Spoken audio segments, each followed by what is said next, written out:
संघ ने कर ली है बड़ी तैयारी या फिर बीजेपी के लिए बड़ा संदेश।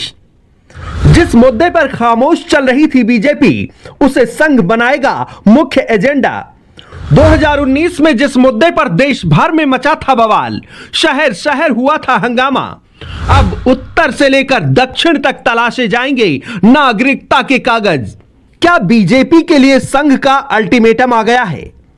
क्या वर्षों से संघ जो मांग करता आया है, उसके लिए संघ बीजेपी में लग गई है साख और सरकार को मिल रही चेतावनी? क्या संघ ने जो तैयारी की है वो सीधे तौर पर बीजेपी के लिए संदेश है या कोई पटकथा है जो इस बार संघ के अनुसंधान केंद्र में लिखी जा चुकी है? 2019 के लोकसभा चुनाव से पहले दिल्ली के शाहीन बाग से लेकर देश के अलग अलग शहरों तक जो हंगामा बरपा था, उसे सबने देखा था।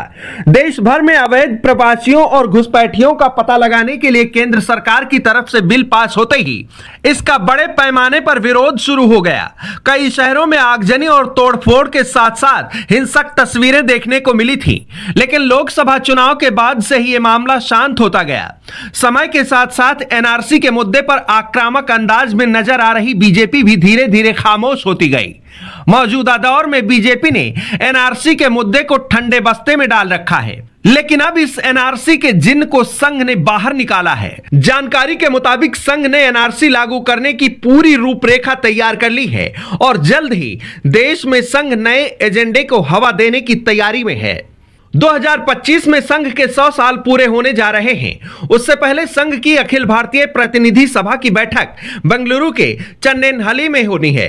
इस बैठक में संघ के 100 साल के कार्य विस्तार और आने वाले 100 सालों के अभियानों की रूपरेखा तैयार की जाएगी। माना जा रहा है कि संघ की बैठक में एनआरसी का मुद्दा एक बार फिर से मुख्य एजेंडे में शामिल किया जा सकता है। दरअसल संघ देश में अवैध घुसपैठियों को बाहर निकालने की मांग लंबे समय से करता आ रहा है और बांग्लादेशियों का पूर्वोत्तर के राज्यों अवैध प्रवास का मुद्दा लगातार संघ की तरफ से उठाया जाता रहा है। दूसरे देशों से गैर कानूनी माइग्रेशन के चलते देश के कुछ राज्यों में हो रहे जनसंख्या असंतुलन को लेकर संघ चिंतित है। घुसपैठ के कारण देश के कई राज्यों की जनसंख्या की स्थिति बदल रही है। झारखंड में मुसलमानों की तुलना में ईसाई आबादी भी घट रही है। बीजेपी लगातार आरोप लगा रही है कि बांग्लादेश से आने वाले लोगों के कारण अरुणाचल प्रदेश जैसे राजनीतिक रूप से संवेदनशील राज्यों की जनसंख्या की स्थिति तेजी से बदल रही है। संघ की इस बैठक में एनआरसी के मुद्दे पर विस्तृत चर्चा हो सकती है।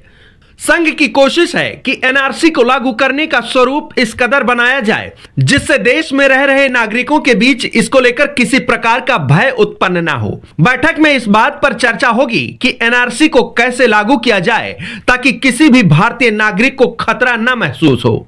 एनआरसी को लेकर मोदी सरकार भले ही 5 साल से अधिक समय तक इस मुद्दे पर अपना रुख स्पष्ट नहीं कर सकी, लेकिन संघ बराबर आवाज उठाता रहा है और बीजेपी के दूसरे नेता भी खुलकर बोलते रहे हैं।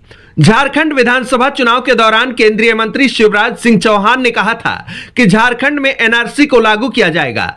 झारखंड में अवैध घुसपैठियों की पहचान कर उन्हें राज्य से बाहर किया जाएगा। झारखंड के सांसद निशिकांत दुबे ने भी एनआरसी को लागू करने पर अपनी राय जाहिर की थी। संघ खुलकर एनआरसी को कराने की बात करता रहा है, लेकिन साथ ही यह कोशिश है कि एनआरसी लागू करने का स्वरूप इस कदर बनाया जाए जिससे देश में रह रहे नागरिकों को इसको लेकर किसी तरह का डर न फैले। माना जा रहा है कि इस बैठक में संघ एनआरसी के मुद्दे पर विस्तार से चर्चा कर सकता है और इसे उन राज्यों में जहां जनसंख्या असंतुलन तेजी से बढ़ा है वहां पर लागू करने का रोड मैप भी पेश किया जा सकता है। हालांकि एनआरसी को लेकर बीजेपी की खामोशी के बीच संघ का क्या स्टैंड होगा, यह देखना दिलचस्प रहेगा। डेस्क रिपोर्ट, आज की खबर।